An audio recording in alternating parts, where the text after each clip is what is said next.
It was mainly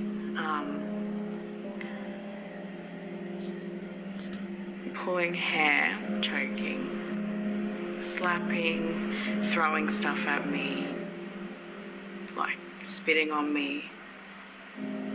It was quite a lot. Yeah. 377% increase. No, I still get shocked.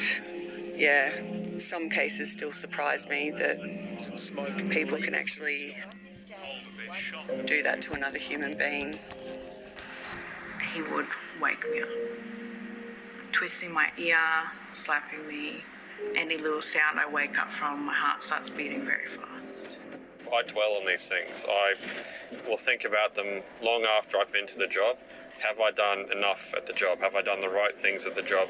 Like, I was told every day that, I was ugly and that, I could never find anyone better than him. Like, no one else would want me. It's like a tango where the perpetrator is enticing the victim back into this dance, you know what I mean? And it's going back and forward and back and forward, and there's this tension building and building and building.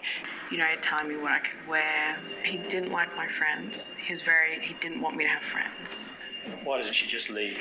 Okay, well, it's easy to say that, but where's that person going to go? The very nature of domestic violence is isolation. I lost so much of myself. He just stripped so much back of who I was. The most dangerous place for Queenslanders is not outside nightclubs, on our streets in the dark of night. The most dangerous place is behind closed doors in residential addresses. Desperate to escape the man. Justice in the There was a temporary protection order in Male and place. female were actually known to each other. It's very difficult when the public are angry and people are hurting to get out what the true story is behind the scenes. For police to get their response right 100% of the time is a huge challenge. It is our job to protect people, and it needs to be taken seriously. People call us because they need our help. I have a level of empathy for those QPS officers that are fronting up to those homes. I would hope that they're doing the best that they can. And if they're not, then I'd be saying you need to probably think about what you're doing. We don't want words or sincerity anymore without a domestic violence incident.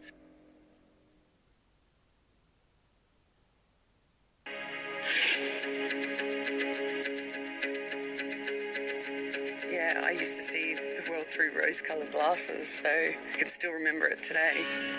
I thought it was more or less a movie scene. I'd never ever been exposed to such violence. I remember pulling up at the front of the house and there was a lounge halfway out the front window, and a respondent had their partner in a headlock and was smashing his head up against the tray of a tray-back ute. Yeah, that was my first exposure to domestic violence.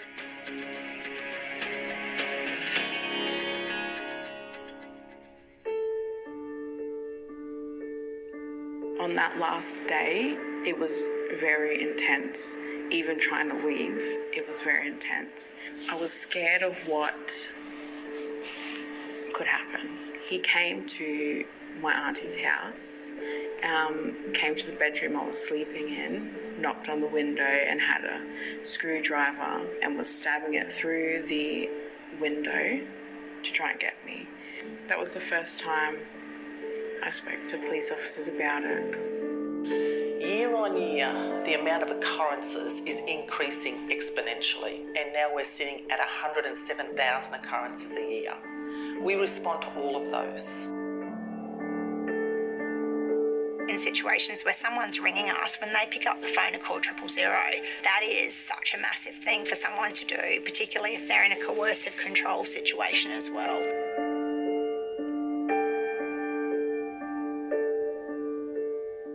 This role here, the DFVC role in Brisbane Comms, is probably my ideal role in the QPS. We see all the jobs that are coming in statewide basically, so it's real time reviewing statewide 24 hours, 7 days a week of incidents that are happening across the board. So we will review those jobs, we'll tag ourselves into the job so that alerts the crew to know that the DFEC and Brisbane Comms is actually reviewing that job, and we'll provide further information once we've extrapolated the data and analysed the data. Police communications are good at trying to let us know what they can see, and if we're not responding necessarily lights and sirens, we have an opportunity to do some checks on the way, see who might be living at the address, see if there might be any existing domestic and family violence orders, if there's any previous history for domestic and family violence. But sometimes if you're going lights and sirens, we don't necessarily have that opportunity. Our first response guys and girls going to these jobs, they are going back to back. In this role, we have the ability to add value to what they're actually doing and support them to make sure that we're achieving optimal outcomes for victims. The domestic incidents that police go to where there is physical violence, they're probably the easiest for them to respond to because we clearly know our role. You know, we can go in, we can take charge of the situation and put someone in custody and make the victim safe. But then sometimes you walk into a situation, no one wants to talk to you, and you have to try and piece together from what little information you have what's actually happened. There's two different ways that we can take action via civil proceedings and criminal proceedings. So basically, if we go to an incident and we investigate, yep, there's a long history of domestic and family violence, there's all these risk factors present, and we believe it's necessary and desirable to protect that victim from further domestic and family violence, and that's when we look at taking out an application for a protection order, or what we call a police protection notice.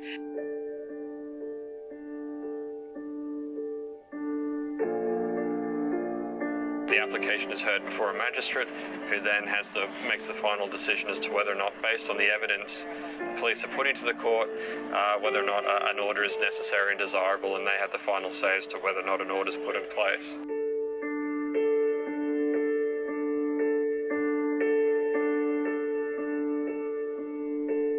All domestic violence orders have one mandatory condition, that the respondent is to be of good behaviour towards the aggrieved and not commit domestic violence against the aggrieved.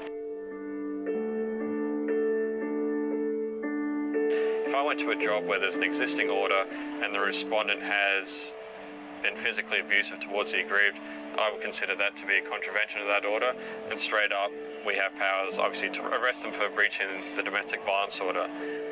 The flip side of that is there's also the criminal element of assault.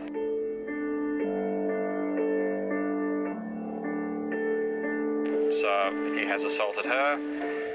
We have to ascertain with the victim whether or not she wants to make an assault complaint, but not always do aggrieved, male or female, necessarily want to make that criminal complaint.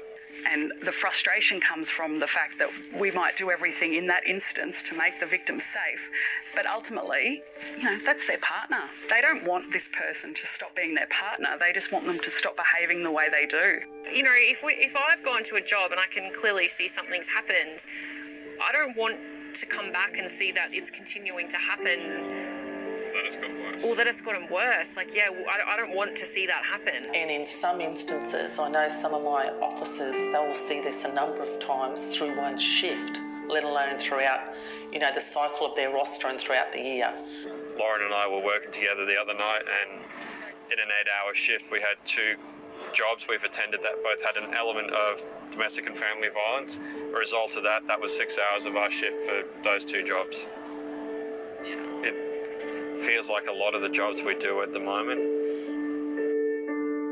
They're not signing up to be social workers, but this is unfortunately a lot of the work that they're doing, and domestic and family violence is such a complex matter that the training is probably just scraping the surface. Our practitioners and DV specialists do countless hours of training on various different areas of domestic and family violence. That's not a reality for a police officer to do that.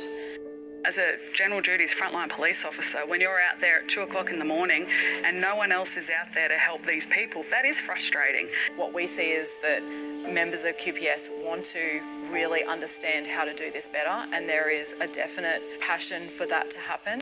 I don't believe that anyone should be subject to domestic violence. We want to be able to help them, and if we're feeling helpless or we're feeling like our hands are tied because we're not getting what we need in order to be able to help them or something like that, then it does affect you, because at the end of the day, that's all we want to do is help.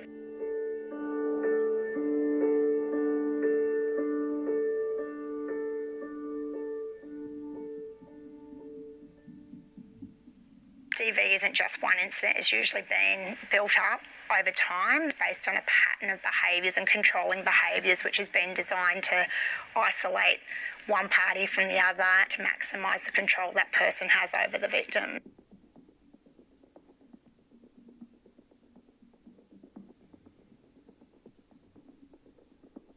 It kind of started as friends, like Facebook friends, no boys. He would check my social media accounts, see who I was talking to. You know, I was paying rent, I was paying for the car, I was paying for food, I was paying for everything. I didn't have any family, I didn't have any friends up there. It was just me and him. It can be someone has full control over someone's finances, or they're controlling who they can and can't be friends with, or the family members they can and can't see. It's not always going to be you walk into a situation and somebody is physically hurt. Are they being isolated from their family or controlled by another person? They can't speak to the people or reach out for support that they need, and people may not tell us that. These are things that we ask them. And if someone's using strangulation, suffocation to control them, you would naturally assume they want to get away from it. On the inside, absolutely, of course they would. Can they, do they? Well, no, plenty stay. I honestly thought that everything that he did to me was my fault. But really, when I looked at it and opened up to one of the officers, when I put the order against him and I was just letting it all out, I kind of realised, like, wow, this is actually very bad, very toxic.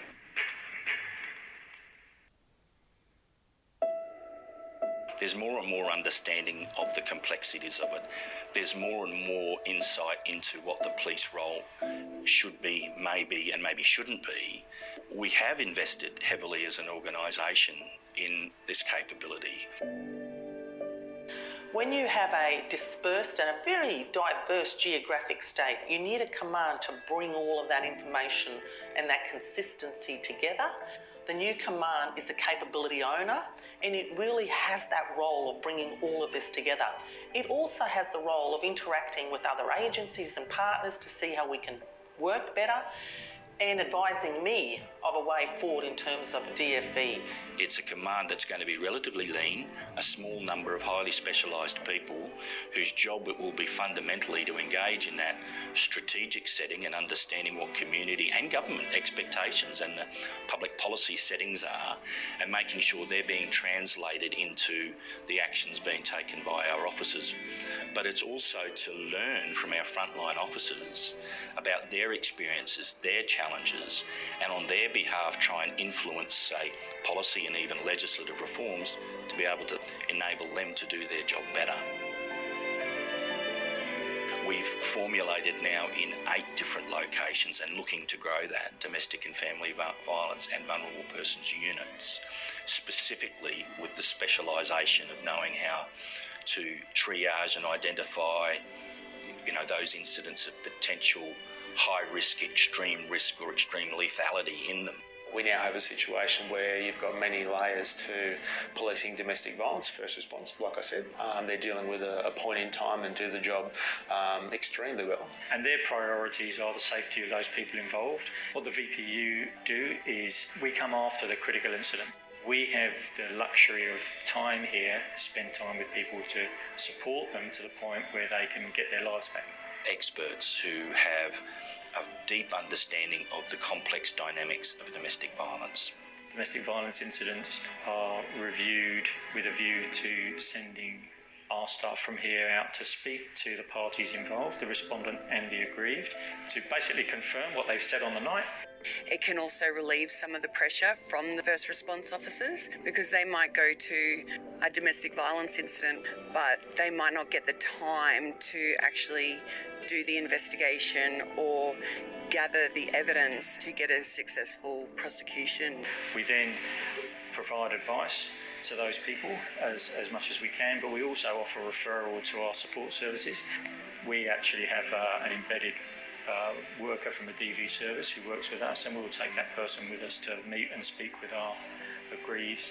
The difference between now and 5 years ago was that there wasn't really an integrated response. There wasn't shared information. We weren't working as closely and developing those relationships.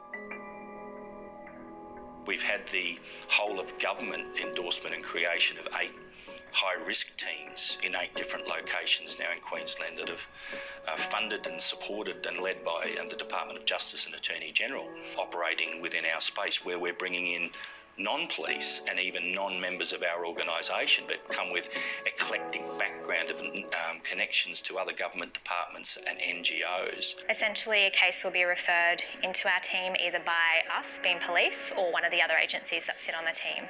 Then what we're doing is basically providing information to each other within our legislative framework. So we bring together basically pieces of the puzzle, and then we're able to provide a really good collaborative response to that DV situation. We are safety planning with victims. We are holding perpetrators to account for their behaviour. We are ensuring that all the services together have the big picture.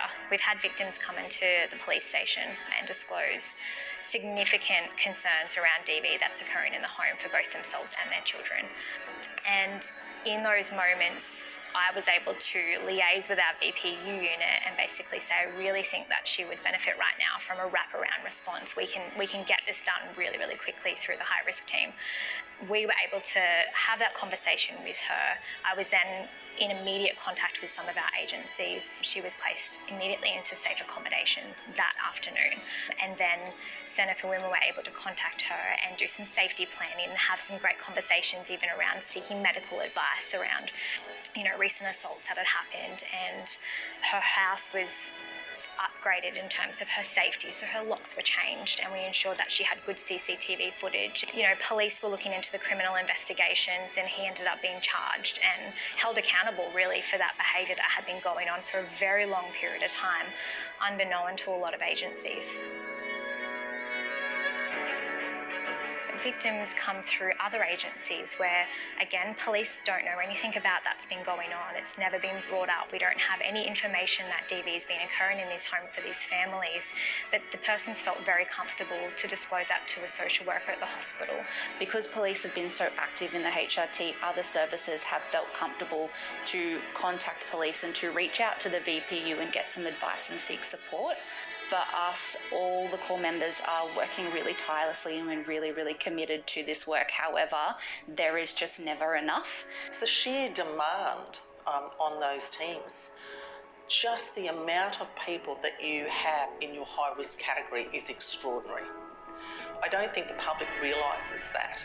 So you not only respond at the front end, we have a lot of interaction into the back end with these people that we're dealing with, this group of people or this cohort that we're dealing with constantly.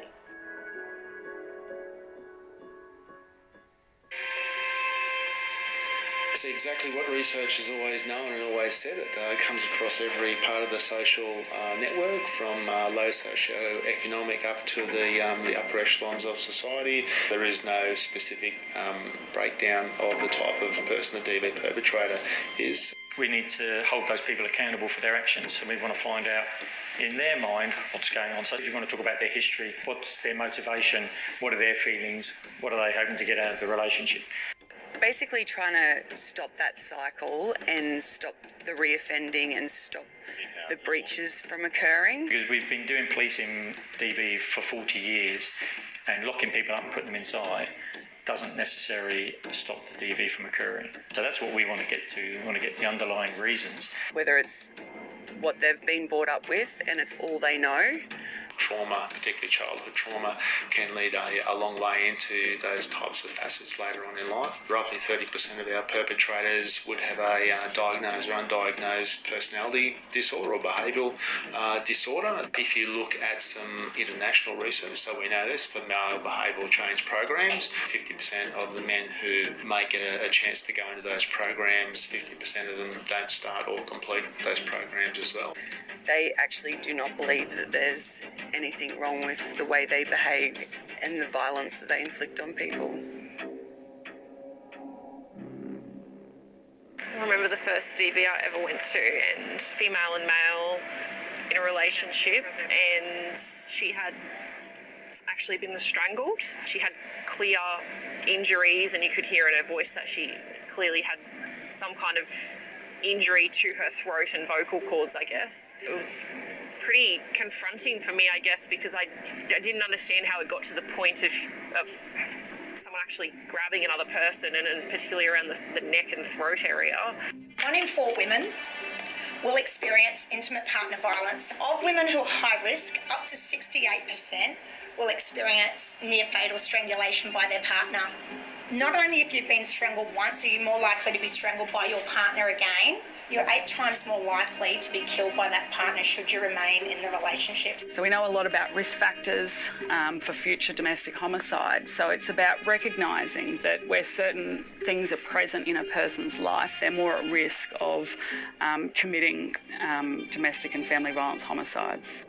By someone saying, I'm going to put my hands around your neck and stop you from breathing, shows how much control I have over you, and I can take that away and I can put it back on. This is just me reminding you your life is in my hands. It's significantly high risk in situations where we've got pregnancy as well. It might be that the respondent doesn't have as much control over that particular person because it's all about baby and mum and not about the perpetrator. The moment when a partner is separating from their other partner is one of the highest risk times in a domestic violence relationship. Animal cruelty is another obviously risk factor that is of significant concern. So if you have one risk factor and then you look at most of the time we're going to jobs where there's numerous risk factors present, that to me indicates that we have to be doing something to help this person. The one that stands out in my mind the most is we've received multiple calls for service for a job. We arrive there and we find her standing on the roof of the carport next door. You could see when we went there and spoke to her the fear in her eyes, the legitimate, I felt like my life was in danger. And just from the respondent, the lack of understanding or remorse or that he had done something wrong, just, it's always stuck with me.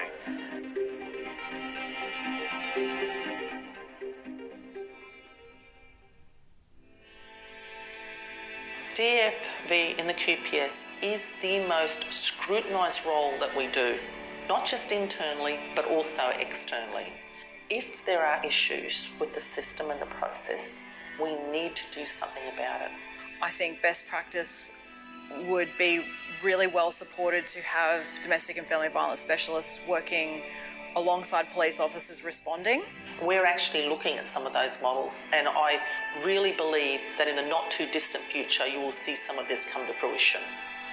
We need to look at each of the incidents separately, and if we need to improve in those, yes, we need to improve, and let's do that. No matter how big or small the job might seem to a police officer attending a job, we don't necessarily know the impact that's going to have long-term on someone's life. So we have to respond to that incident in the same professional manner, no matter what, because this could be the time that they need us to give them the freedom from their partner so that they can leave.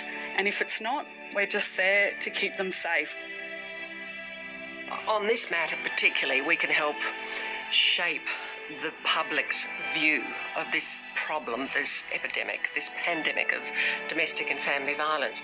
The language we use helps shape the narrative and therefore help shape the understanding. So that's a big responsibility. I think education, for sure, is a massive thing. Making people aware of the difference between a healthy relationship and a toxic relationship.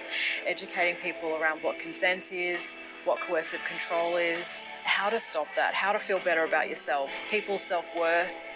Getting them to change their behaviour at a young age and not reaching the age of 50 where they've been perpetrating for the last 30 years. For me, it is actually about everyone responding and everyone being responsible for this. We are just one part of the process. We are one arm of the body to make changes when it comes to domestic and family violence. As bystanders, as neighbours, as sisters, mothers, cousins, if you hear an incident happening next door and you think, we'll just stay out of it, that's when you need to say, no, I've heard something, I need to make sure that everyone is okay. Make that phone call to us so that we can go out and investigate and make sure that our communities are safe. If you've got someone wanting to talk to you about this, ask questions and check in with them and make sure they're okay. We need other people the community to come around and help us and support these people and be around these people, because at the end of the day, they're the people going to probably have a longer term, more profound impact on the lives of the aggrieved than us. You know, if a victim needs to seek out help, you know, they can call police. If they're not able to call police, they can go online and request police assistance. If they feel more comfortable, they can contact a domestic violence specialist support service. There's support services in every location in Queensland. I honestly believe just go to the police. As hard as it is though, because it's hard. That's the one thing I remember is he always said crying is weak.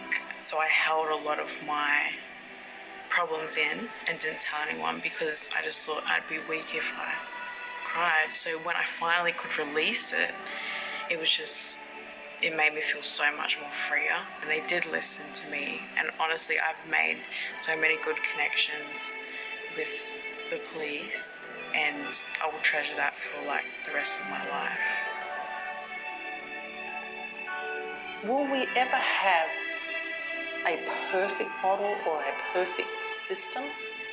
I don't know if that's ever going to be possible, because we're dealing with humans. We're dealing with human nature.